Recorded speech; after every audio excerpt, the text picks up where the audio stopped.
China than inside China. The epidemics in the Republic of Korea, Italy, Iran, and Japan are our greatest concern. Right. Yeah. Right. So not a pandemic, guys? Seriously? I mean, literally, this is the definition of a pandemic, but whatever. So guys, how you doing? Markets are back up. Woo! Markets are doing great this morning. Everything's back on track. Banks are doing good. All the banks. You see, you know what? I'm gonna explain something to you guys today. I don't know anything. I don't know nothing, and I'm gonna explain to you why. I've been predicting this housing crash for the last pretty much 10 years because wages are nowhere within limit, like within reason for the average Canadian proper, Australian proper, New Zealand proper to buy in. They're nowhere within reason. Like they are going to have to continuously lower interest rates, devalue our currency so people could get into the housing market. I read an article the other day basically stated that the Canadian housing is a huge contributor to our GDP. It's huge. So is Australia, New Zealand, and the UK, the whole Commonwealth, and Western United States. California's GDP now has been actually for the last 7 years heavily dependent on construction, and not construction for infrastructure for the citizens, for the rich investors. So now this is why I was wrong. In my heart of hearts, in my soul, I never would have thought or fathomed that they would have sold out the citizens living in their own countries. I honestly did not think they would have done that. Over the years, I've been discussing this housing correction. We needed to have already 2 housing corrections already. 2. We should have had 2 by now, but we haven't. Now, what's happening, guys? A lot is happening. Housing now is going up through the roof in a lot of Canadian cities. Australian and Sydney and stuff. You're starting to see these pockets of people going back into the markets and dumping not 100,000, but in some cases 400,000 to 800,000 over asking for a house like this, like that.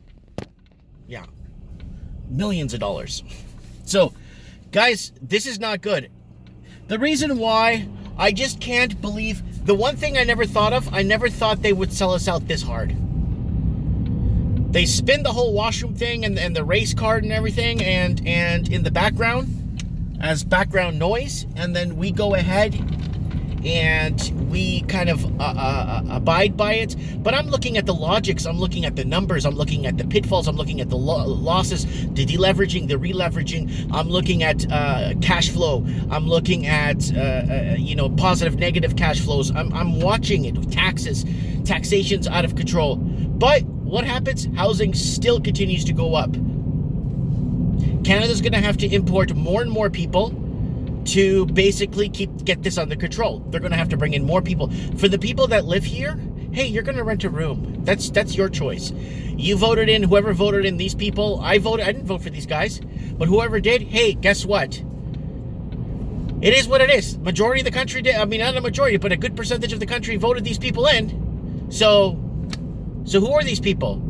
So anyways, I'd never fathomed they would have gone this hard against us and basically completely price us right out of the markets, completely take us right out, completely. And the people getting in are making the biggest mistakes in their entire lives they'll ever make. Because, oh, Mike, but then they could be rich. They could be another $200,000 rich on paper in 1 year. That's nice. How are you going to maintain that $1.5 million house with property tax going up, even if you don't tap into your home equity? How are you going to maintain it without going into debt? Unless the average Canadian's making 140 grand a year, and I'm not like processing that in the back of my mind when I'm doing my math. I'm averaging about 70 to 85K gross, okay? And per combined income household, I go off about 110,000 to 130,000 a year gross. You don't take much of that home at the end once you deduct your taxes. So I kind of want to throw this out there. I'm kind of pissed about this.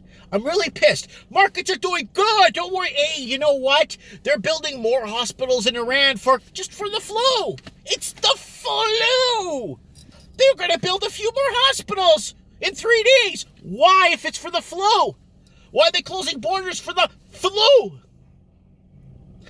I just called the Filipino Airlines, and they won't refund me, and if I want to reschedule my ticket, I could book it within this year, but it's going to cost me $1,500 to rebook it. And I'm thinking, what if this thing doesn't get resolved by 2020? It's like, oh, then everything becomes void. You lose your money, and you lose your rebooking fee, and you lose everything else. That's really nice. I think this is really, like I said, our economy is put together by ripping people off, screwing people over, gumshoeing, crap. Oh, I changed the part on this. You go to the dealership, the guy walks into the office. Yeah, I changed a $400 part on this car he didn't need, and I'm going to tell him I changed it, and blah, blah, blah. We made $400 on a part we sold, but we didn't install, and we made $300 labor. Yeah, that's good for us. Yeah. That's how our economy is now being put together. That's exactly what's happening right now. Anyways, guys, I wanted to throw this out there. Yeah, this is not, don't worry, but you know what? I'm going to tell you this right now. In 3 weeks from today, 3rd week of March, we're going to continue doing Mike in the Night as we do normally. 3rd week of March, you're going to see a completely different planet we're living in. Completely different planet. And for countries like Canada, Australia, Canada again, New Zealand, that are just arming people with flyers when they arrive at the airport and not taking proper precautions to protect the locals living there, I think they don't care less about the people here. That's just my opinion, what I think, right? I don't think they give a damn about the people that live here. So it's basically build the infrastructure, there's the door. That's how it works.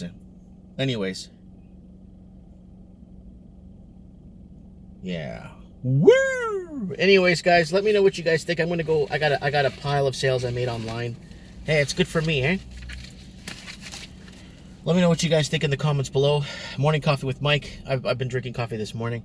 Let me know what you guys think. I'm fed up with this crap. Housing keeps going up. Oh, this is great. This is phenomenal. This is great for our economy. Okay, but what about doctors that can't afford, and lawyers, and people, plastic surgeons, and people that actually, bus drivers, garbage collectors, people that contribute to the infrastructure? How are they going to get paid? I mean, how are they going to live? Sorry, they get paid. How are they going to afford to live anywhere? I don't know. Maybe I'm just severely delusional then. I don't know what the hell I'm talking about. Let me know what you guys think in the comments below. Thanks for the Mike in the Night last week. We had a really good Mike in the Night last Saturday. I appreciate you guys coming out and taking your time, commenting, or whether watching or replaying it. I mean, it means a lot to me. You guys people are tuning into my my absolute craziness. We'll talk soon, guys. Thanks for watching.